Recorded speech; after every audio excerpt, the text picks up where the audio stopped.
علی رضی اللہ تعالی عنہ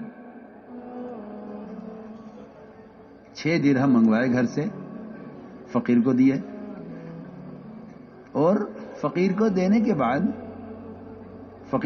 بعد تجارت کی. یہ نہیں کہ ہم نے فقیر کو دیے ہیں تو انتظار کریں اللہ دیں گے. تجارت کی. ہماری بڑی مشکل یہ ہے کہ جو ہم تجارت سے کماتے ہیں اس کو سمجھتے ہیں کہ یہ ہم نے کمایا ہے، اور جو تجارت کے بغیر مل جائے اسے کہتے ہیں کہ اللہ نے دیا ہے. ہاں جی ہاں، سوچو تو صحیح. جو چیز اسباب کے بغیر آ جائے اسے کہتے ہیں اللہ نے دیا ہے، اور جو اپنی کوشش سے کماتے ہیں اسے کہتے ہیں کہ ہم نے اپنی کوشش سے کمایا ہے. حالانکہ یہ ہم نے اپنی کوشش سے کمایا ہے، یہ بات صرف قارون کی زبان سے اچھی لگتی ہے، مسلمان کی زبان سے اچھی نہیں لگتی. یہ بات صرف قارون کی زبان سے اچھی لگتی ہے. وہی اس قابل تھا، وہی کافر اس قابل تھا کہ وہ یہ کہے انما اوتیتہ علی علم عندی، کہ اللہ نے کچھ نہیں دیا ہے، یہ تو میں نے اپنی کوشش سے کمایا ہے. یہ بات سب کے ذہن میں رہے کہ توکل اسباب کی اختیار کرنے کے خلاف نہیں ہے. کہ ہم نے توکل کیا ہے تو سبب کیوں اختیار کر رہے ہیں؟ یہ عجیب اس زمانے میں ایک جہالت پیدا ہوئی ہے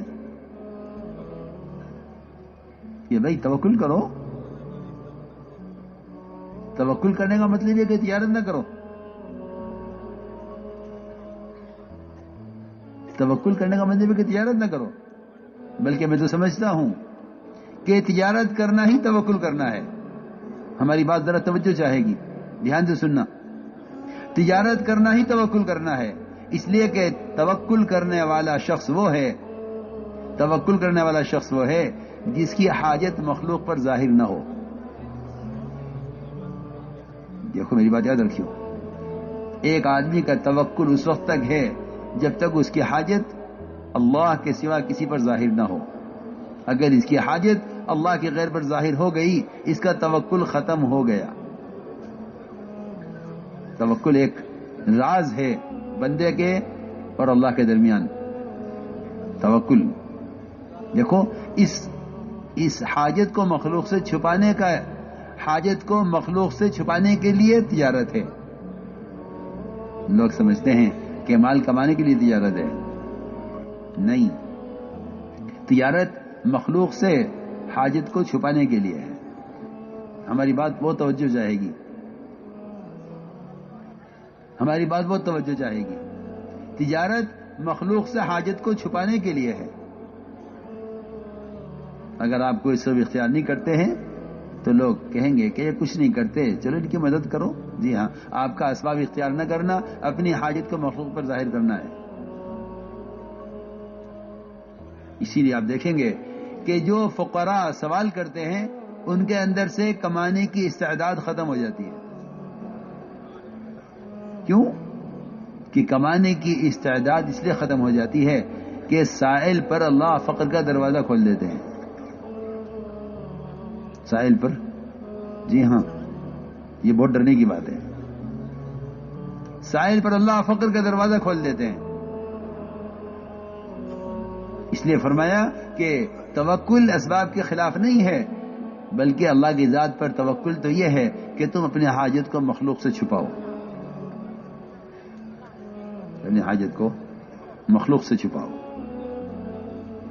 اور اگر آپ یہ کہیں کہ جو توکل کرے وہ سوگی اختیار کرے تو اس کا مطلب یہ ہے نعوذ باللہ انبیاء اور صحابہ اور اولیاء ان میں توکل نہیں تھا کہ اسباب اختیار کرتے تھے.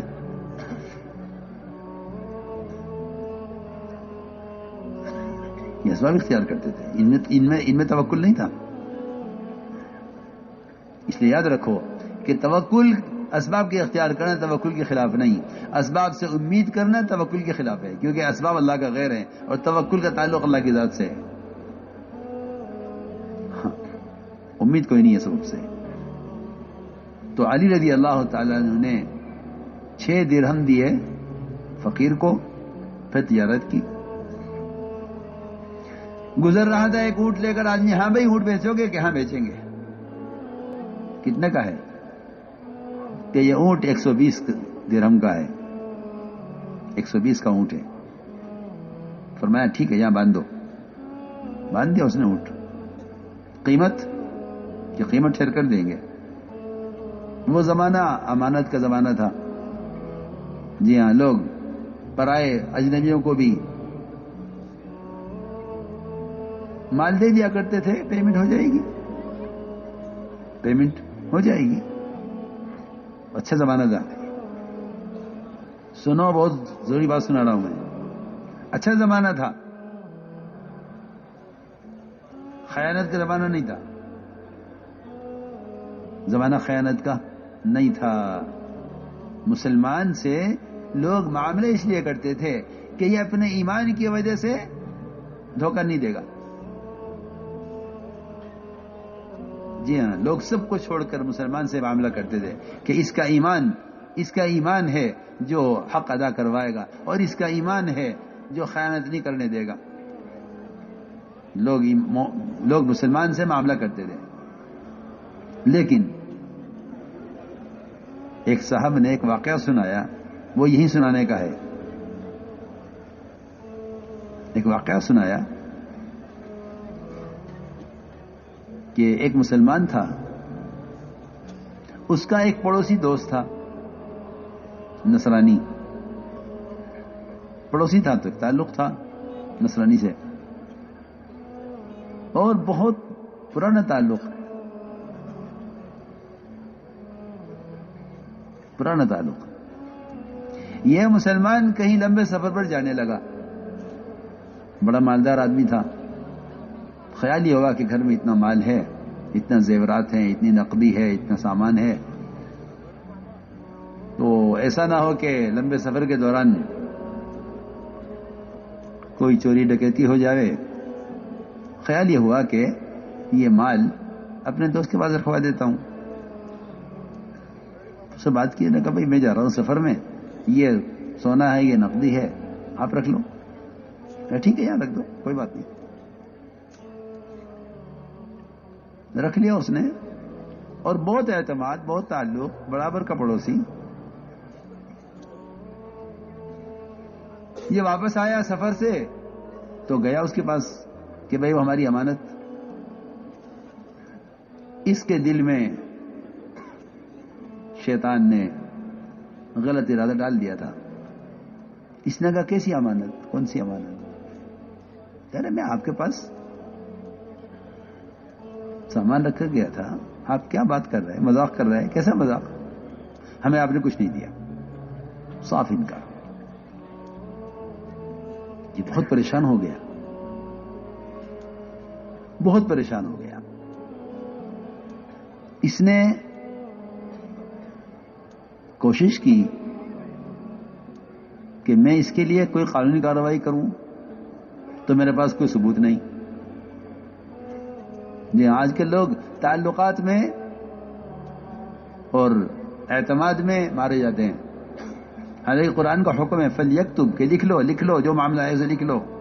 قرآن لکھنے کا حکم دے رہا ہے، اور قرآن کے اس حکم پر عمل نہیں کرتے آپس کے تعلقات کی وجہ سے. انہیں معلوم نہیں ہے کہ شیطان ان تعلقات کو کیسا ختم کرے گا اس مال کے چکر میں. جی ہاں، قرآن کا حکم ہے فَلْيَكْتُبْ کہ لکھ لیا کرو معاملات، جو تمہارے لین دین ہے آپس کا اس کو لکھا کرو. لکھنا نہیں آتا تمہیں تو لکھنے والے کو بلا کر لکھواؤ. جی ہاں، اس کا حکم ہے. ان کے پاس کوئی لکھت پڑھت میں تو کوئی چیز تھی نہیں. وہ دوست کی نیت خراب ہوئی مال پر، اس نے دینے سے انکار کر دیا. اس کو خیال آیا کہ مجھے ان کے کسی پوپ، کسی پادری کے پاس جانا چاہیے اور اس سے جا کر ساری اپنی بات کہنی چاہیے. وہ گیا، جا کر اس سے کہا کہ میرا پڑوسی ہے، آپ کے مذہب کا آدمی ہے، میرا مال اس نے قبضہ لیا ہے. میں سفر میں جاتے ہوئے اس کے بعد رکھ کر گیا. میرا پڑوسی ہے, میں اسے جانتا ہوں, دوستی ہے, ساتھ کھانا, ساتھ بیٹھنا مستقل. اور میں نے ہر ممکن کوشش کر لی ہے, لیکن وہ دینے کو تیار نہیں ہے. میں نے کہا ٹھیک ہے, میں آپ کو ایک پرچہ لکھ کر دیتا ہوں, لیکن میری شرط یہ ہوگی کہ آپ اس خط کو کھول کر نہیں پڑھیں گے. اس خط کو کھول کر نہیں پڑھیں گے, آپ یہ پرچہ لے جا کر اس کو دے دینا, مگر کھول کے آپ پڑھیں گے نہیں اس کو. ٹھیک ہے. وہ پرچہ لیا, وہاں سے بند لفافہ لا کے وہ اس نے اپنے پڑوسی کو دے دیا. اور کچھ نہیں کہا کس نے دیا, کہاں سے, یہ آپ کے لیے خط ہے. اس نے کھول کے پڑھا, اور پڑھتے ہی اندر گیا اور پورا سامان, صندوق اس کا, اور پیسہ اور روپیہ اور جو کچھ بھی تھا, زیورات, سب لا کر واپس کر دیا آپ کا سامان. یہ کیا ہوا؟ کیا ہوا؟ یہ مہینہ بھر ہم پریشان ہوئے اور آپ نے ہر دفعہ انکار کیا. آخر کیا بات ہے؟ کیسے آپ واپس کر رہے ہیں؟ اور آپ نے کیا کیا میرے ساتھ؟ یہ اس نے کہا کچھ پوچھنے کی ضرورت نہیں ہے, تمہارا سامان مل گیا, تم جاؤ. اس نے کہا دیکھو جو ہو گیا وہ ہو گیا, لیکن مجھے یہ بتاؤ کہ اس پرچے میں کیا لکھا ہوا تھا. اس نے ایسی بات کہی کہ واقعی ہمارے آپ کے رونے کی بات ہے. اس نے کہا پرچے میں کچھ نہیں تھا, ایک سطر لکھی ہوئی تھی کہ اس کے پوپ نے اس کو لکھا کہ مجھے حیرت ہے کہ تو مسلمان کب سے ہو گیا.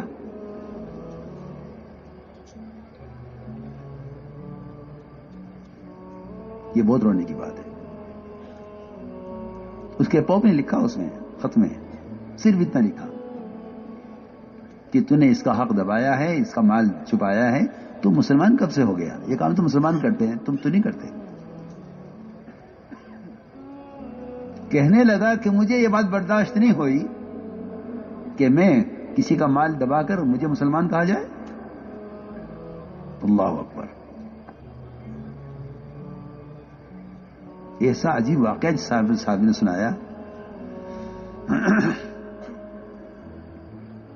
کہ اس نے فوراً پیسہ لا کر, زیور لا کر سب واپس کر دیا. کہنے کی چیز نہیں, یہ نہیں ہو سکتا کہ مجھے مسلمان کہا جائے. سنو, تو میں نے عرض کیا کہ ایک زمانہ وہ تھا امانت کا, اور کیونکہ آخرت سامنے تھی کہ اگر مار بھی لیا یہاں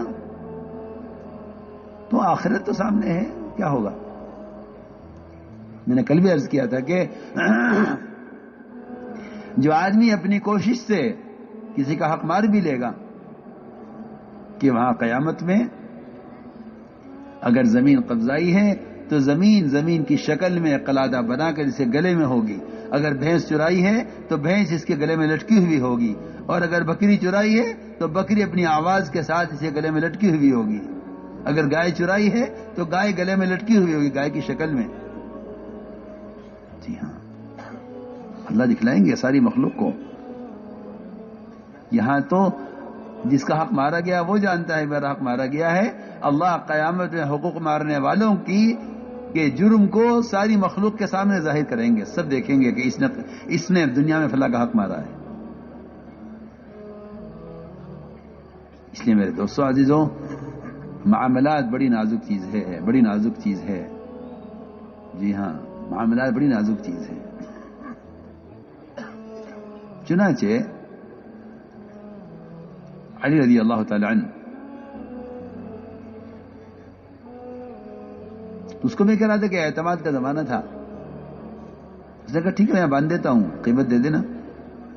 ابھی یہ گیا تھا اونٹ کا مالک کہ اللہ لے کر آئے گاہک کو. اونٹ کس کا ہے؟ کیا بات ہے, ہمارا ہے. کیا بات ہے, اونٹ چاہیے. کتنے کا ہے؟ کہ 200 درہم کا ہے.